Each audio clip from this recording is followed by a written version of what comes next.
Good morning. This is Focus on the News. I'm Senator Dick Black, and today we're going to do a different topic. It's a topic that deals with a problem that has really begun to plague all of mankind across the globe. Nations across the planet are mobilizing to address a threatening fertility crisis. And this has been building for a long time, I guess since the 70s, but it's accelerated very dramatically in recent years. And by way of background, I'll mention that it's widely agreed that women must, on average, have 2.1 children for populations to remain stable. Doesn't mean everybody has to have that. Some will have more, some will have fewer. But on balance, the average needs to be 2.1 for the population to be stable. Any fewer than that, and the populations will shrink over time. This causes very significant economic and social problems. Aging nations find it hard to support the growing cadres of elderly pensioners. Healthcare, rising home care costs are burdensome, and very importantly, older workers are frankly less productive than young, energetic ones. I wish that weren't true, but it is. And a loss of youthful vitality drags down economic production. Beyond that, since young people, principally men, but also women, form the fighting forces that defend nations. Nations that have lagging rates of childbirth become vulnerable to foreign attack. So this is not by any means a minor issue. It is an extraordinarily important one. I dealt with this when I was in the legislature, and this is quite some time ago. Back in 2001, there was legislation introduced in the Virginia General Assembly to legalize chemicals that were designed to end the lives of unborn children. This is much different than contraceptions. And when I argued against it on the floor of the Virginia House of Delegates, I referred to these drugs as baby pesticides. And indeed, that's exactly what they are. And we were able to defeat the bill that was introduced in Virginia that year. But subsequently, the federal government legalized this type of drug for widespread use. And today they're available without prescriptions, and they can even be purchased online for home delivery. As I mentioned, the chemicals are not simple contraceptives, which basically interfere with conception at the outset. The baby pesticides are chemicals like mifepristone and misoprostol that kill strong, healthy little boys and girls well into the pregnancy. The FDA has approved mifepristone to kill unborn children up to 3 months of development. And the World Health Organization endorses the use of mifepristone for child killing as late as 4 months into the pregnancy. Now, when misoprostol is used, so you have the two drugs that go hand in hand. The misoprostol is used where you have well-developed children that are killed during the second and third trimesters. So these are, in some cases, children that are quite capable of independent life if they're born naturally. And but the drugs are used to kill the children by inducing labor. It's the misoprostol that actually causes unnatural labor so that the child is detached from its mother and dies after birth, unless it's earlier taken apart to facilitate its removal from the womb. So mifepristone combined with misoprostol induce uterine contraction and they expel the child in late-term abortions. Now, since the widespread adoption of these drugs, they have contributed to a global population implosion that is so severe that it threatens the entire population across the globe. Now, nations have begun over probably the last 15 years or so to become rather panicky about the decline in childbirth. So they have various scientists who are trying to get to the bottom of why this is, but they're politically blinded in many instances, and so things that are quite obvious are overlooked while they go through these massive statistical studies. Typically what they do is they'll study everything. They'll find that young parents worry about how much it costs to raise children. And on a survey, they'll say, well, the cost of raising a kid is a big deal. But they're really missing things that are just as obvious as could be. What is happening is that mankind is being poisoned and exterminated by anti-fertility zealots, and we've got to get control of it. I'll give you an example. There is a web portal for women on the web. Women on the web. And here's the title of it. When you pull it up on the screen, it says, "Abortion Pill Access by Mail." And then, and I quote, it says, "Women on Web provide safe abortion pill access by mail to the world. Request mifepristone and misoprostol abortion pills online." So they are saying that they are providing these child-killing substances across the globe, and they provide the pills. They send them in the mail to private addresses, and they enable expectant mothers to kill their offspring privately, silently, without any influence towards, protecting their children by any of the rest of society. Now, Women on the Web in 2024 said that they were providing pills to 6 continents and facilitating chemical abortions in 171 countries.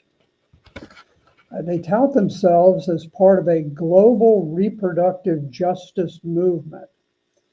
I'm not sure justice for whom, certainly not justice for mankind, not justice for the children who are being killed. But this group, Women on Web, launches into a sort of a zealous proclamation of their pride and how they're promoting abortion. And they end with a sort of a title that says, "Abortion Pills Are Unstoppable." Well, this is a little like saying fentanyl is unstoppable. We better do something about it or we're going to have a problem. So while this type of thing is going on, while governments, particularly under the influence of the United States, There's been tremendous pressure on other nations to legalize these chemicals, these drugs.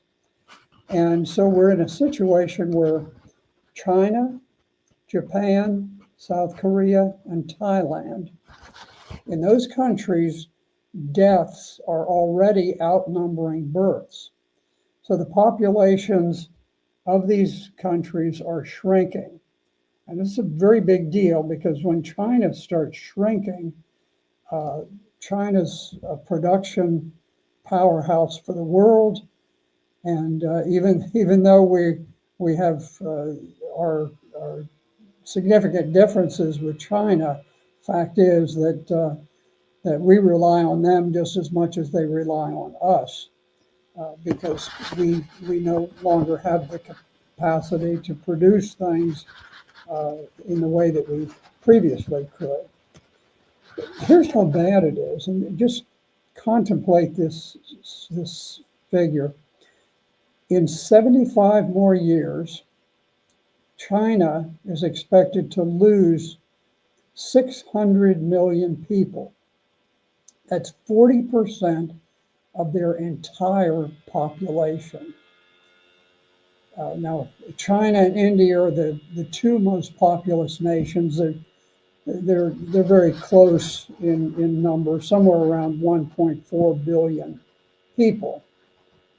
So to think about one of those two largest countries losing 40% of its entire population, that's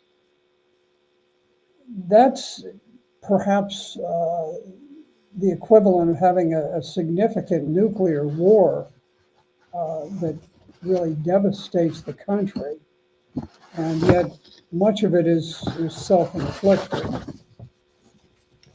We have countries like South Korea, Japan, and many of the European countries that are facing the potential for national collapse in coming years unless fertility can be restored.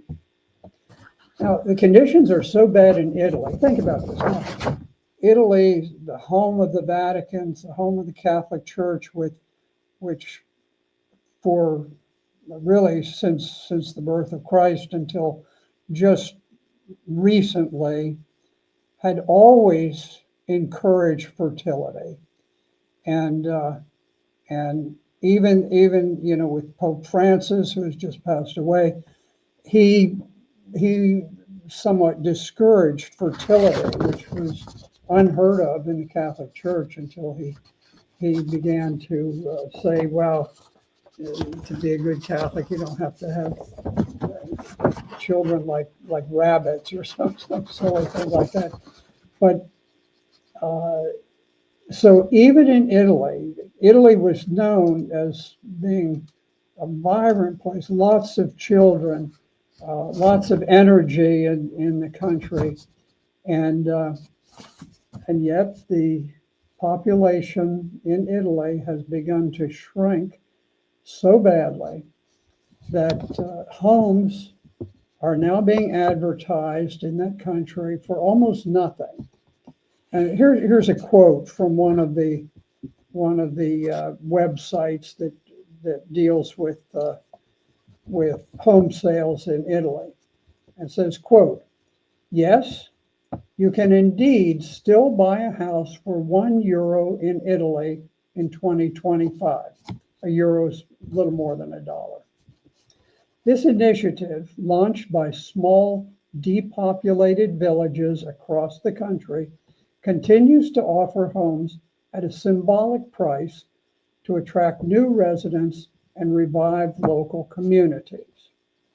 Now, there's more to it than just the dollar, because you also have to make certain commitments to improve the house so that it's livable, and do that within a certain period of time and that kind of thing. But you can see what's happened is Italy has become so hollowed out and so depopulated that now they're just desperate. They're literally giving away homes, some of them very modest and some of them not so modest.